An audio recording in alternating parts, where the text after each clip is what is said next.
KMP में कौन कौन आता है? MD, CEO, manager, whole time director, CS, CFO और any person one level below the director approve by board as a KMP. KMP किन किन को लगता है? लिस्टेड कंपनी, पब्लिक कंपनी जिनका पेड अप शेयर कैपिटल है 10 करोड़ और मोर, और ऐसी प्राइवेट कंपनी जिनका paid up share capital 10 crore और मोर है उनको सिर्फ सीएस लगता है। अपॉइंटमेंट ऑफ केएमपी, केएमपी को अपॉइंट करने के लिए कंपनी को बोर्ड रिजोल्यूशन पास करना पड़ता है इन बोर्ड मीटिंग, और वहीं पे उनके रेम्युनरेशन और अदर कंडीशंस डिसाइड होते हैं। अगर एमडी, सीईओ या फिर मैनेजर को चेयरमैन अपॉइंट करना है तो या तो एओए परमिट करना चाहिए या फिर कंपनी के मल्टीपल बिजनेसेस नहीं होने चाहिए।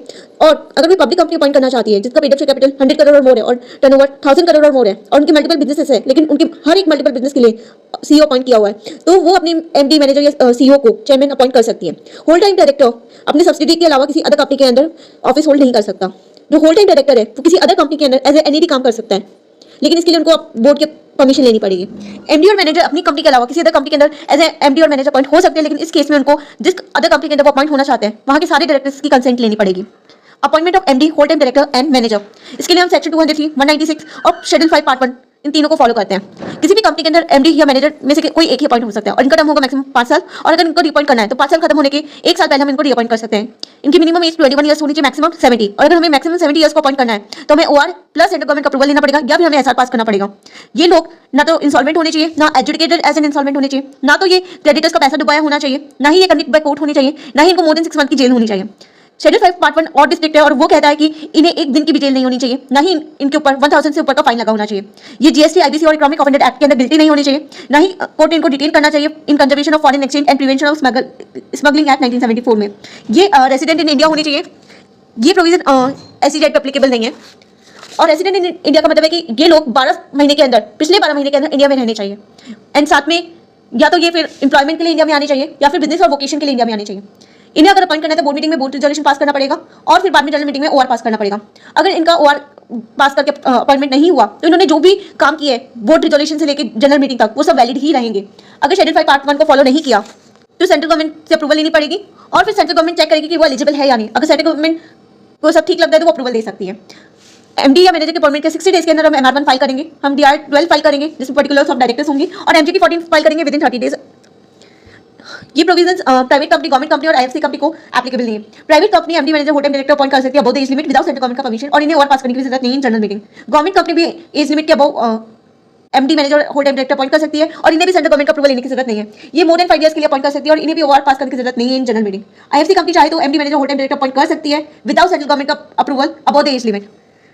Section 197 managerial remuneration. Managerial remuneration in case of adequate profit. अगर कंपनी में एडिक्वेट प्रॉफिट है तो सारे directors including executive and non executive को कंपनी 11% ऑफ नेट प्रॉफिट दे सकती है। सारे एग्जीक्यूटिव डायरेक्टर्स को 10% ऑफ नेट प्रॉफिट दे सकती है। अगर वन एग्जीक्यूटिव डायरेक्टर है तो 5% ऑफ नेट प्रॉफिट दे सकती है। अगर एक भी एग्जीक्यूटिव डायरेक्टर नहीं है, सिर्फ एनईडी है, तो 3% ऑफ नेट प्रॉफिट दे सकती है। अगर एक एग्जीक्यूटिव डायरेक्टर है और बाकी सारे एनईडी को कंपनी 1% ऑफ नेट प्रॉफिट दे सकती है। ये प्रोविजन एप्लीकेबल है private company, government company and IFC company को। प्रोविजन एज पर सेक्शन 197, अगर कंपनी को मोर देन 11% का रेम्युनरेशन प्रोवाइड करना है तो ओआर पास करना पड़ेगा, और अगर कंपनी इंडिविजुअल लिमिट से बढ़ के रेम्युनरेशन देना चाहती है तो एसआर पास करना पड़ेगा। अगर कंपनी अपने किसी डायरेक्टर को प्रोफेशनल कैपेसिटी में रेम्युनरेशन प्रोवाइड कर रही है तो वो मैनेजर रेम्युनरेशन का पार्ट नहीं बनेगा। अगर कंपनी अपने डायरेक्टर्स को 1 लाख तक की सिटिंग फीस प्रोवाइड करती है पर मीटिंग तो वो भी मैनेजर रेम्युनरेशन का पार्ट नहीं बनेगा। और ये जो सिटिंग फीस है वो वुमेन डायरेक्टर और इंडिपेंडेंट डायरेक्टर्स को भी देनी पड़ेगी और सेम देनी पड़ेगी जो अदर डायरेक्टर्स को दे रहे हैं। जो प्रोफेशनल कैपेसिटी में डायरेक्टर सर्विसेज प्रोवाइड करता है उसका रेम्युनरेशन के लिए रिकमेंडेशन एनआरसी कमेटी देगी, और एनआरसी कमेटी नहीं है तो बोर्ड ऑफ डायरेक्टर्स देंगे। वो लोग ये भी चेक करेंगे कि उनके पास रिक्विजिट क्वालिफिकेशन है कि नहीं प्रोफेशनल सर्विसेज प्रोवाइड करने के लिए। कंपनी अपने डायरेक्टर्स एंड ऑफिसर्स के लिए इंश्योरेंस लेती है और उसके ऊपर प्रीमियम पे करती है, तो वो भी मैनेजर रेम्युनरेशन का पार्ट नहीं बनेगा अंटिल उनकी गलती की वजह से कंपनी को कोई नुकसान नहीं होता, तब वो मैनेजर रेम्युनरेशन का पार्ट बन सकता है। मैनेजर पर्सन अपनी होल्डिंग और सब्सिडरी दोनों से कमीशन और फीस ले सकता है। कंपनी चाहे तो रेम्युनरेशन मंथली, क्वार्टरली और कोई specified percent of net profit भी दे सकती है। इंडिपेंडेंट डायरेक्टर जो है वो ईशॉप के लिए क्वालिफाइड नहीं है। अगर किसी डायरेक्टर को एक्सेस रेम्युनरेशन मिला है तो वो 2 साल के अंदर रिफंड करेगा और तब तक के लिए ट्रस्ट पे होल्ड करेगा। कंपनी चाहे तो इस एक्सेस रेम्युनरेशन को वेव कर सकती है बाय पासिंग एसआर। इनएडिक्वेट प्रॉफिट के लिए हम शेड्यूल 5 पार्ट 2 को फॉलो करेंगे। इसमें हम इफेक्टिव कैपिटल को बेसिस के ऊपर रेम्युनरेशन कितना देना है वो डिसाइड करेंगे। अगर इफेक्टिव कैपिटल नेगेटिव है या लेस देन 5 करोड़ है तो हम ईडी को देंगे 60 लाख, एनईडी को देंगे 12 लाख। 5 करोड़ से ज्यादा लेकिन लेस देन 100 करोड़ है तो 84 लाख देंगे ईडी को और 17% देंगे एनईडी को, 17 लाख देंगे एनईडी को। 100 करोड़ से ज्यादा है लेकिन लेस देन 250 करोड़ है तो 120 लाख देंगे ईडी को और 24 लाख देंगे एनईडी को।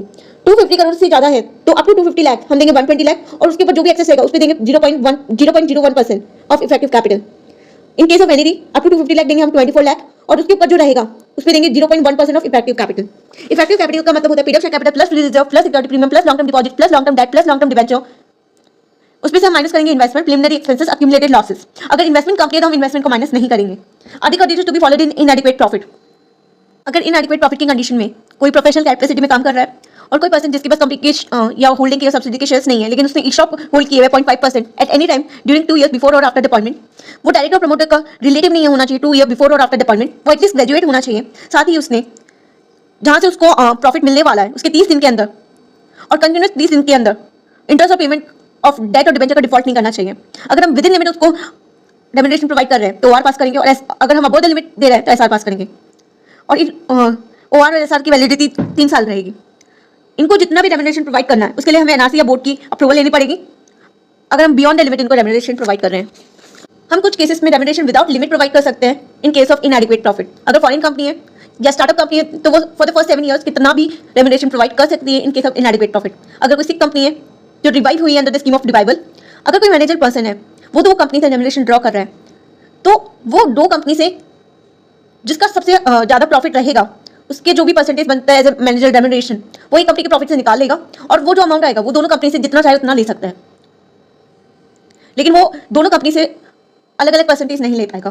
Compensation for loss of office, compensation for loss of office मिलता है एमडी, मैनेजर और होल टाइम डायरेक्टर को।